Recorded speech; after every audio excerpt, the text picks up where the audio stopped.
5 foods that you should never feed to your dog. Number 1, chocolate.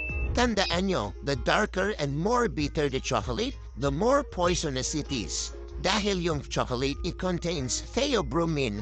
It can cause severe diarrhea, vomiting, heart issues can lead to death.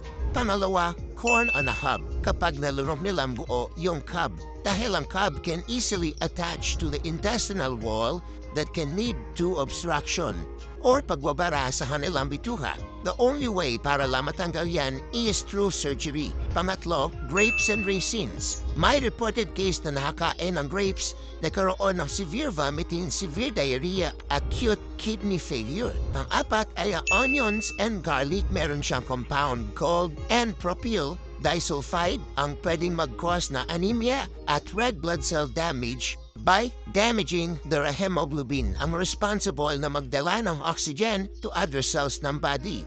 Number 5, xylitol. Ito ang pinaka-dangerous na pwede nyo maipigay sa inyong alaga. Ang xylitol, makikita yan sa gums, sa candies, and even sa mga cake na no sugar added. This ingredient na kahit konti lang ma-ingest ng inyong alaga, it can cause liver problem, seizures, hypoglycemia, and worst scenario, death. Be vigilant. Hindi lahat ng pagkain na pang-tao ay safe sa inyong fur baby. Dogs metabolize food differently in humans. Their bodies break down food at a different rate. If you suspect na nakakain or nabigyan nyo accidentally ng mga bawal na pagkain ng inyong alaga, please bring them immediately at the nearest veterinary clinic. Please like and subscribe to my YouTube channel. Thank you po!